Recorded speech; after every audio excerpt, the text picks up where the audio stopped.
여러분 안녕하십니까? 최석태입니다. 여러분, 오늘은 북한과 관련된 두 명의 외국인 동정에 대해서 말씀드리겠습니다. 여러분, 후지모토 겐지, 이 사람 이름 기억하시죠? 바로 일본인 요리사입니다. 이 후지모토 겐지는 사실상 북한과 굉장히 밀접한 관계가 있는 그런 사람이었습니다. 당시 김일성, 또 김정일, 김정은, 김씨 3대 부자와 관련이 있는 그런 일본인이었습니다. 이 후지모토 겐지는 지난 1982년, 상당히 오래전 일이죠.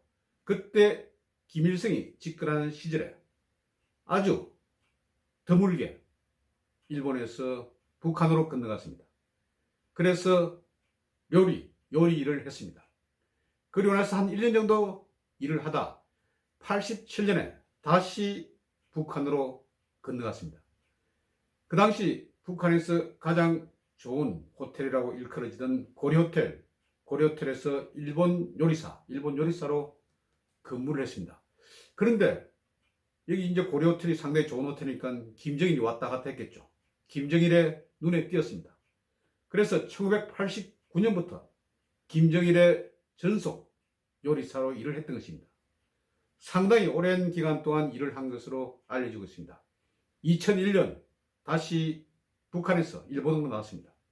일본에 나오고 난 뒤에 책을 썼죠. 김정일의 요리사. 책 본명은 이렇습니다. 김정일로 요리증이라는 그런 책을 썼습니다. 이 책에서 김정일의 성격이라든지 이런 것을 잘 묘사를 했습니다. 그리고 또 어린 시절 김정은의 모습에 대해서도 이 책에 담고 있습니다. 그리고 또 이 후지모토 겐지는 다음 김정일의 후계자로 김정은이 될 것이다. 이런 예측을 했는데 이것이 맞아 떨어졌던 것입니다. 그래서 일본에서는 꽤 유명한 그런 북한 전문가로 그렇게 일컬어졌던 것입니다. 그러다가 이제 김정은이 집권을 했지 않습니까?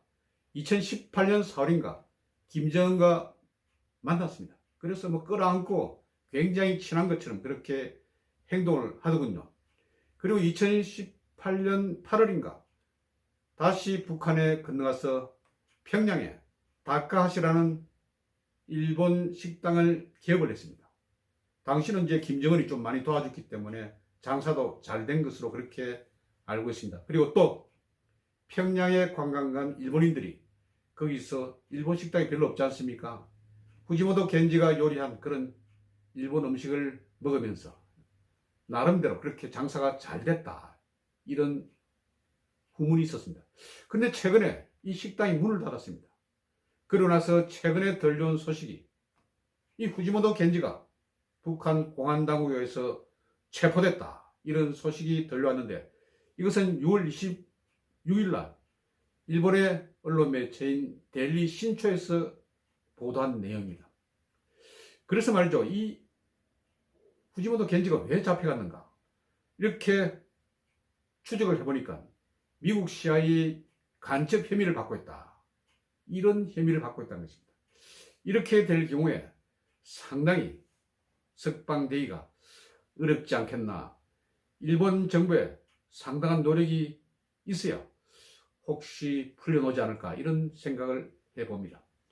그런 점에서 북한이란 이런 조직은 아무리 친하더라도 마음이 좀 안 들면 그대로 체포하고 또 아주 골탕을 먹이는 그런 나라가 아닌가. 저는 나라라고 그렇게 보고 싶지도 않습니다만 그런 경향이 많은 곳이다.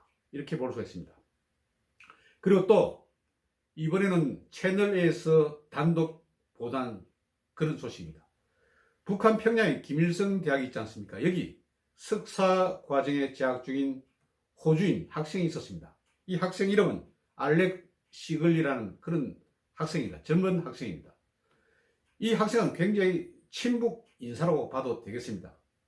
자기 SNS상에서 북한 축구 대표팀 그런 유니폼을 입고 찍은 사진이라든지 그리고 자기 처가 일본인인데 같이 결혼식도 평양에서 했다고 합니다. 그리고 이게 한국말도 좀 할 줄 알아서 북한 노래도 부르고 이런 모습을 SNS상에서 많이 소개를 했고, 또 이 친구가 굉장히 사업소환이 있었던 것 같습니다. 통일투어스라는 여행사를 만들어서 뭐 호준이라든지 이런 사람들을 북한 평양에 관광시키고 이런 업에 종사를 했습니다. 그러니까 북한에 있는 여러 인사들과 가까웠겠죠. 그래서 이런 여행업도 할 수 있었지 않겠습니까? 그런데 이 학생이 또 갑자기 체포가 됐다는 것입니다. 체포 이유는 아직까지 밝혀지지 않고 있습니다. 갑자기 체포됐기 때문에 혹시 여러분 기억하실지 모르겠습니다만 미국인 대학생 오토 원비군이 있지 않습니까? 이 원비군이 미국 주립대학생입니다. 이 대학생이 북한에 관광차 놀러를 갔는데 호텔에서 북한 선전물을 뭐 조금 떼냈다. 그런데 이것이 발각이 돼서 공항에서 잡혔습니다. 그러면서 북한에 뭐 여러 가지 제명을 붙여가지고 처음에는 무기징역형이 선고됐습니다만 뭐 거기도 이제 변호사 비슷한 사람이 이제 좀 죄를 감해달라고 그래가지고 15년 노동교화형을 선고받았습니다. 북한에서 15년 노동교화형이라는 것은 이건 뭐 죽는 것과 마찬가지입니다. 또 고문을 엄청 당한 것 같습니다. 그래서 이 오토 원비울이 나중에 결국 단축음이 돼서 미국으로 귀환하지 않았습니까? 미국에 들어온 지 며칠 만에 숨져가지고 지금 미국 정부에서 그 당시 굉장히 화가 많이 나고 또 오토 원비군의 부모님들이 북한을 상대로 손해배상 소송을 걸어서 5억 달러인가 이렇게 지금 성소한 그런 상태라고 일컬어지지 않습니까? 그래서 지금 많은 서방 세계에서는 이 알렉시 시글이라는 이 친구가 제2의 오토 원비군이 되는 것이 아닌가 많이 걱정을 하고 있다고 합니다. 그러면서 호주는 평양에 자기 자국 대사관이 설치되어 있지 않습니다. 영국 대사관이 설치되어 있는데 평양에 영국 대사관이 있는 모양입니다. 여기 이제 호주란 것은 영연방 국가니까 영국 대사관에서 지금 이게 어떻게 된 영문인지 북한 당국과 논의를 하고 있지만 제대로 지금 소스라든지 정보가 제대로 나오지 않고 있다. 이런 소식이 들려오고 있습니다. 그래서 여러분 북한이라는 이 나라, 저는 나라라고 생각을 잘 안 합니다만 이 나라는 외국인이 자기는 이제 상당히 북한과 좀 많이 가까워졌다. 이렇게 방심하면 잡혀 들어간다. 이런 말이 있을 정도로 외국인에 대해서 굉장히 철저히 감시를 하고 또 여러 가지 무슨 간첩상이 있는지 아주 뚜렷하게 도청이라든지 감청 이런 것을 곧잘 하고 꼬투리 하나 있으면 그대로 잡혀 들어가는 것이 바로 북한입니다. 그래서 여러분 외국 친구들이 있을 경우에 북한에는 제발 이용을 하지 말라고 그렇게 권유를 했으면 좋겠습니다. 오늘은 북한과 관련된 두 사람, 이 중에 한 명, 후지모토 겐지는 굉장히 유명한 사람입니다. 그런데 이 사람이 지금 간첩 혐의로 체포를 받았다, 체포당했다, 이런 소식이 들어와 있기 때문에 굉장히 이게 중요한 내용 같아서 여러분께 설명을 드렸습니다. 여러분 경청해 주셔서 대단히 감사합니다.